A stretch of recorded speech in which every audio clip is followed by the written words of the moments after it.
Okay, so these are the notes for 5.6 and 5.7, where our main goal is to find all of the zeros of the polynomial functions that we're given. So let's say, for instance, I had something like this graph here. Okay? I'm looking for all of these points of intersection. Now, this is a cubic in nature, and so we would expect to find 3 solutions. But I need to be able to find them. Sometimes they line up at spots like this is obviously 2, where x equals 2. And then they might line up at the points like this, where maybe this is obviously a negative 2. But then out here, it lands somewhere in the middle. And if that's a square root involved value, how do we find it exactly? If it's a fraction, how do we find that? And what if this was actually x to the 5th and it did something like this?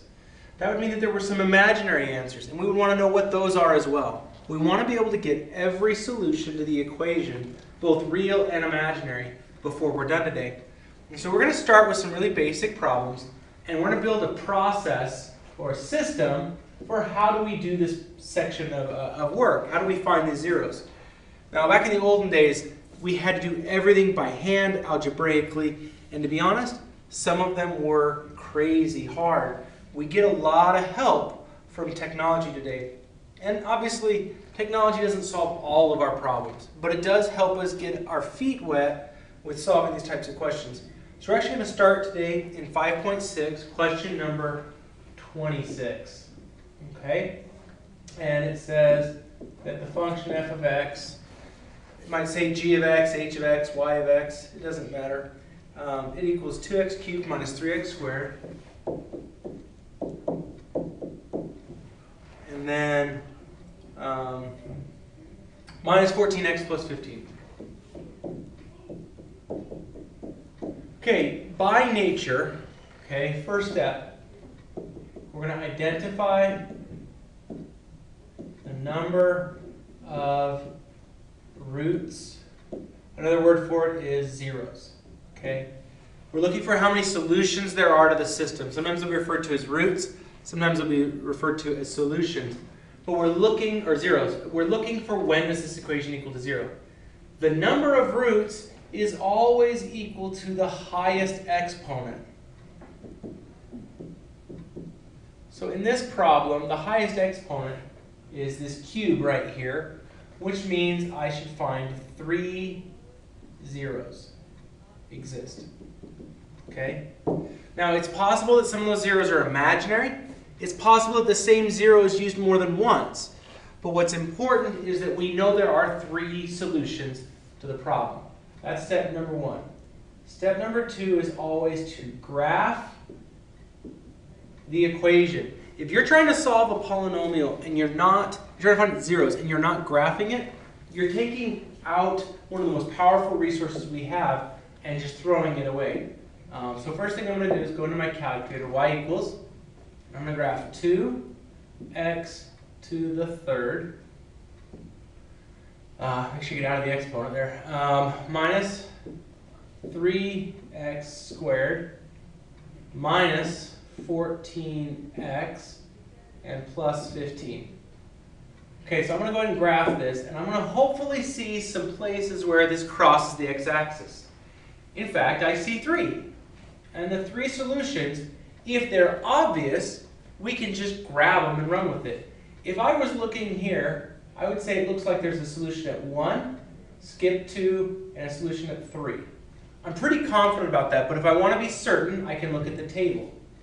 If I go to the table over here, we said that we thought there was an answer at 1.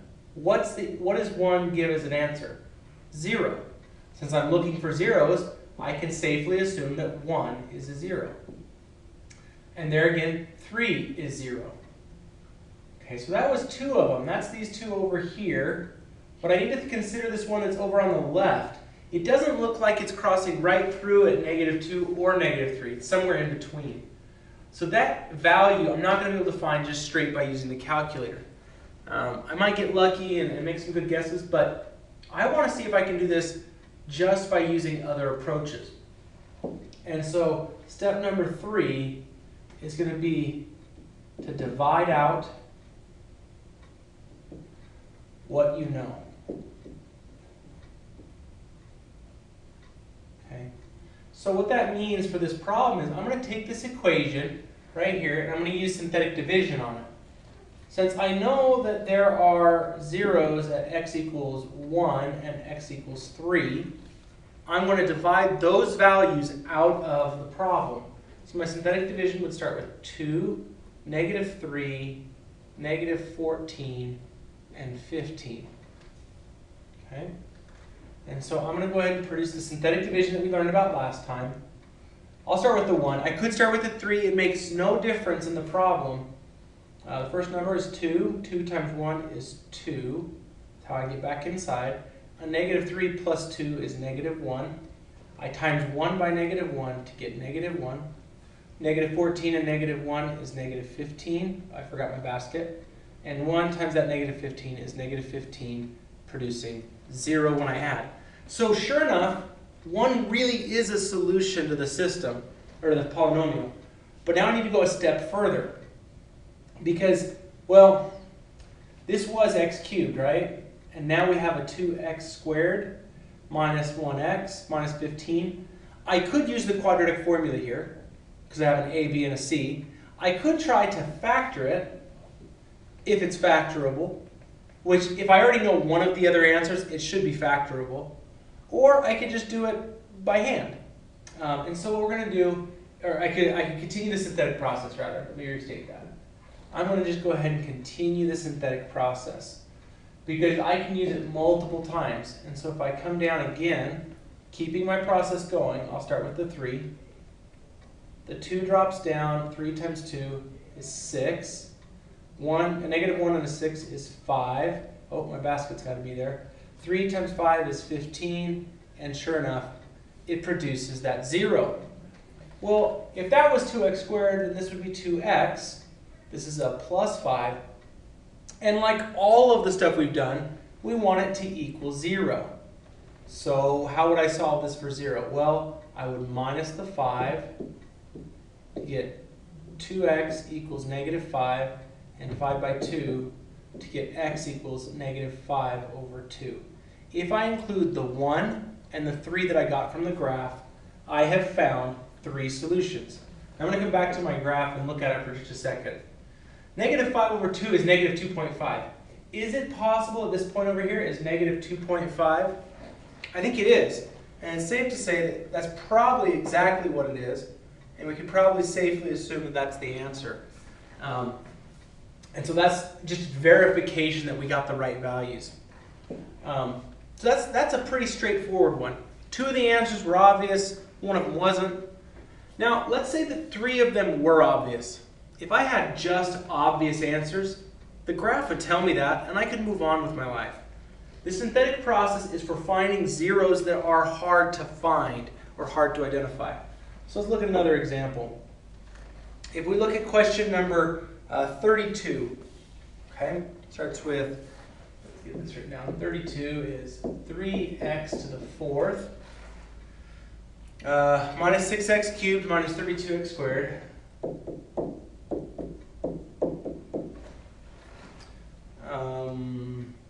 Plus 35x minus 12.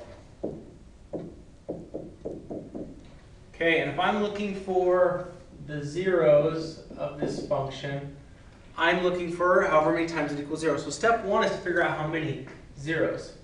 This should have 4 zeros. And unless I find 4 zeros or account for all 4 zeros, I'm not done.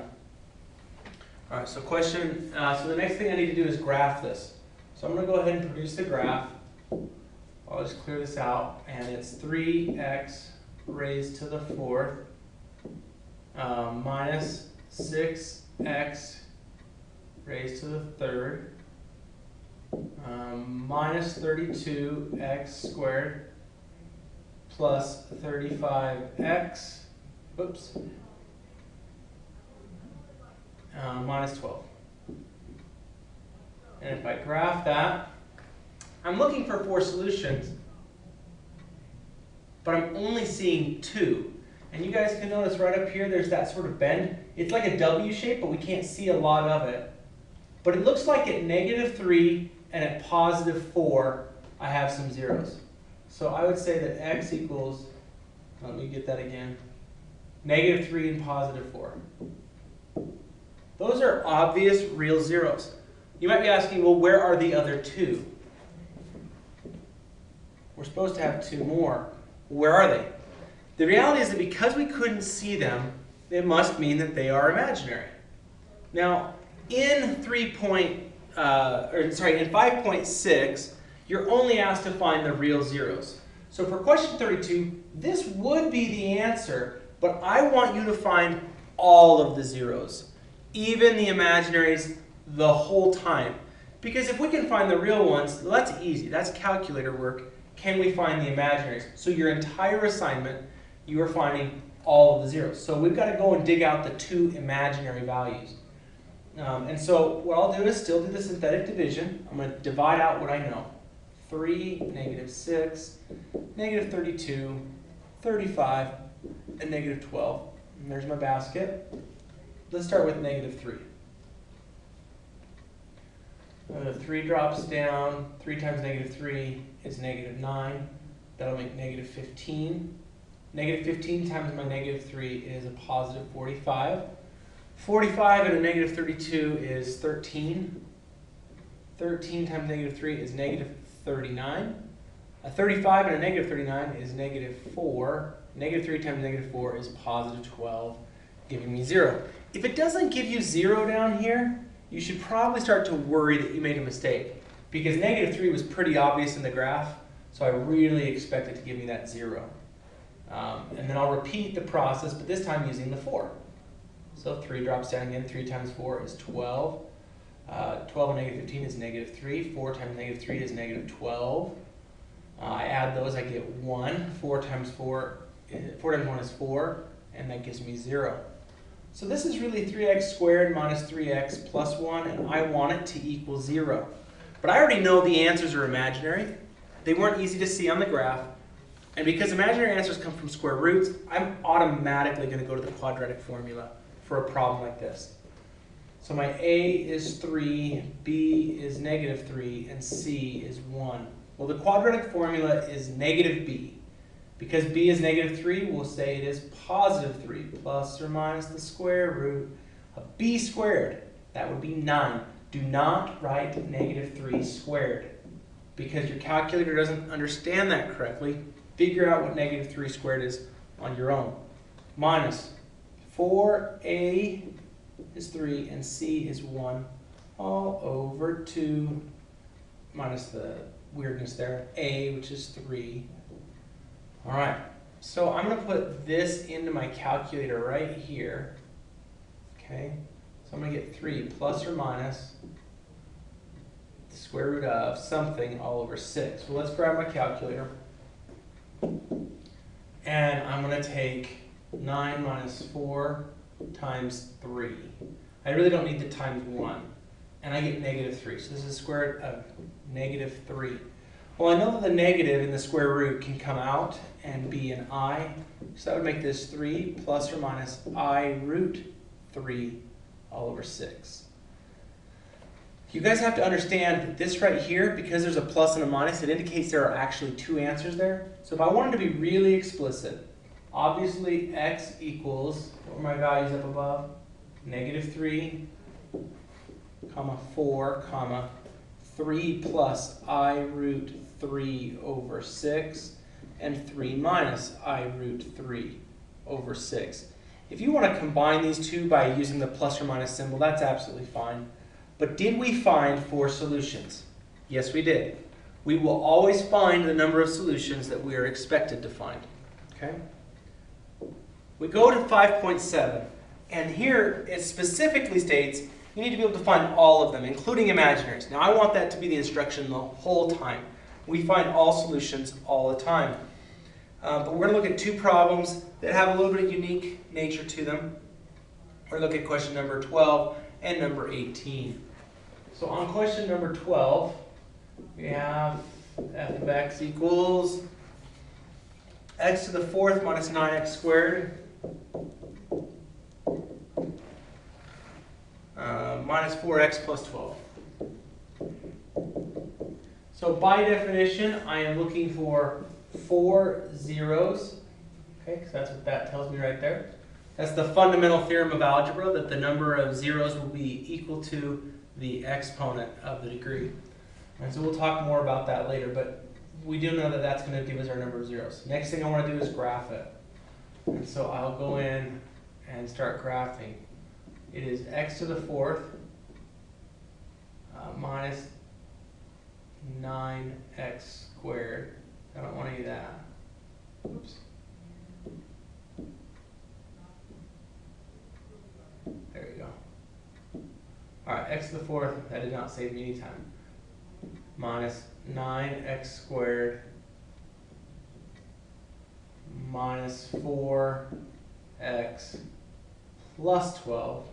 And if I graph that, I'm looking for 4 zeros. I'm a little confused by this thing over here on the left, but I think we can agree that 1 and 3 look good. This is over here at -2, and I'm not sure what's going on there. Actually, I am, because I've done this before, but you know, you might not notice what's going on there at first. So let's start with what we do know. Let's look at the table and see. -2 does give me 0. So does 1, and so does 3. So if I go back to this graph, the question is, where's the 4th zero?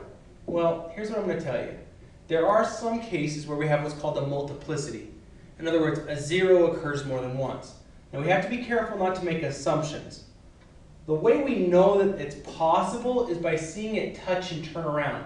Whenever it comes down and bounces like that, instead of passing through, it's possible that there's 2 zeros there.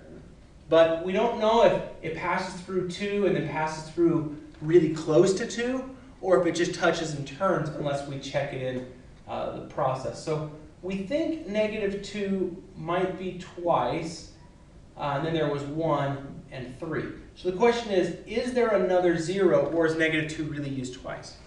Well, the way we can figure that out is by using synthetic division, because any of these values should produce 0. So I'll use 1. Notice there's no x cubed, so I have to put a 0 for that space.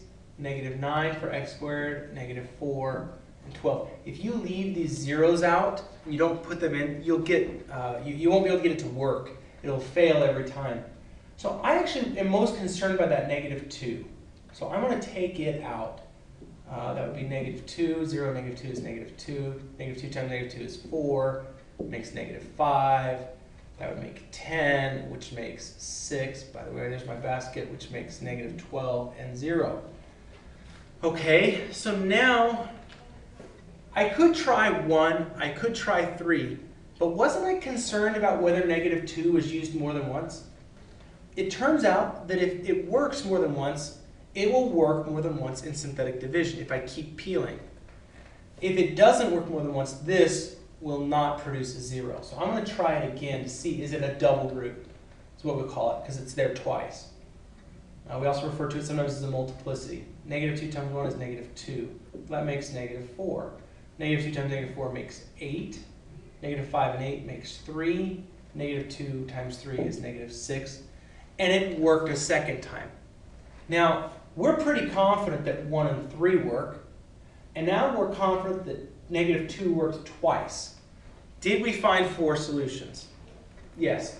You could write -2 twice, or you could just write it once and do like a DR. It's called a double root at -2. But did we find all 4 solutions? Yes. Is it possible that when you look at a graph like that, that it looks from pretty far away like it's a double root, but when you get real close, maybe it's crossing twice? It's possible to get that, and so that's why we always have to check the double root. You need to make sure that it worked both times. If it failed down here on the second one, that would tell me the other 0 was buried somewhere deeper in, and I should take the 1 and the 3 out of the synthetic division. Okay. Last question I want to look at with you is question number 18. 18 says f of x equals 4x to the fourth plus 4x cubed. Okay. Minus 11x squared minus 12x minus 3. Minus 11x squared minus 12x minus 3. So in this problem, because it's x to the fourth is the highest exponent, I know there's going to be 4 solutions. And so first thing I want to do is go in and look at the graph. I'm looking for 4 zeros. So I go to my graph, y equals, and I'm going to just clear this out and start over. 4x raised to the fourth plus 4x raised to the third. And by the way, guys, I am picking the hardest problems, the ones with the most difficulty to do with you right now, so that you'll have hopefully an easier time as you go through. Whoops, that's supposed to be a 12. 12x minus 3. All right, we graph that. And wow, none of those actually cross at a whole number. Right here, this looks really close to 2, but I'm pretty confident 2 is not working. And this one's close to -2, but it also is probably not right. The only thing I have is this thing right here. Now I can zoom in. I'm going to come over here where I kind of think it's at, and I can press enter and zoom in and look for that 0. Okay, so this really looks a lot like a double root, but I can't say for sure. Also, what is it? What is the number where it exists? You know, that's kind of hard to figure out. But I do know it's between 0 and -1. And, you know, I'm going to try some pretty standard fractions to start. So some options would be like -1/3, -1/2, -1/4. Those are pretty common test values. If I look at that graph again, which one do you think is most likely to be this center? So I'm kind of right over here. If I look here in the x, it looks like I'm around -1/2. So I'm actually going to try that first. And with any luck, I'll be right. If I'm wrong and it doesn't produce a 0 down here in the corner, then I know I have to try something else. And we can talk about a lot of different options, but we're going to try to stick with these simple ones to start this year. All right, so we're going to try -1/2. All right, well, 4 comes down. -1/2 times 4 is -2. 4 and a -2 makes 2. -1/2, remember that is a -1/2, times 2 is -1. That makes -12. -1/2 times -12 is a +6. -12 and 6 makes -6. -1/2 times -6 is +3. And it did work. Now, I'm kind of hoping it's a double root, like the problem we just looked at. They don't happen that often, but because this is a textbook, there's a chance it would. So I'm going to try the -1/2 again. If this doesn't work, I'm going to have to go back to the drawing board. So 4, -1/2 4 is -2. That makes 0. Well, 0 times anything is 0. That would make -12 still. Oops, there's my basket. -1/2 times -12 is a +6. And it did work twice. Well, that's great news. Because if I can get down to 3 numbers, I can use the quadratic formula to solve anything. But I had to get to this stage. Okay? It's really important that I do. So now what I'm going to do, okay? Oops. I'm a little freaked out over here. Okay, now what I'm going to do is I'm going to use the quadratic formula, which is -b. Well, that's 0 plus or minus the square root b squared. Well, 0 squared is 0 minus 4ac all over 2a. All right, so if I put this thing in the calculator right there, I'm going to get 0, which doesn't matter. It's plus or minus, so positive or negative over 6. 4 times 4 is 16. 16 times 12. You know what? Let's just grab the calculator. Let's go 4 times 4 times 12. Whoops. Man, Mr. Welch. 4 times 4 times 12. Everybody makes mistakes. 192. And it is positive because the double negative over here, there, and there. Okay, so I'm looking at the 192, and I want to know, does it divide by any square roots that I know? We just take the calculator again. We start taking 192, we divide it by 81 won't go, that would be 160 something. We could try 64. Oh, look at that, we got lucky. It was 64 and 3. Well, that's the square root of 64 and the square root of 3, which means that this is really plus or minus 8 root 3. Oh, that's supposed to be an 8 on the bottom, over 8. Well, that's awkward. Well, the 8 over 8 would reduce, so this is plus or minus the square root of 3. Well, how many answers did we end up with? Well, negative 1/2 occurred twice. It's a double root. And then we had the square root of 3 and the negative square root of 3. That accounts for 4 solutions, just like we said we would get. Well, hopefully that walks you through the process. Remember, know how many zeros you're looking for. Graph to find the easy ones. If they're all there, you're done. If they're not, you have to dig them out by synthetic division to pull out the ones you already know, and then you'll get down to a quadratic or something simple to solve at the end. Just keep in mind that you have to put the x's back in the equation to finish the variant. So good luck.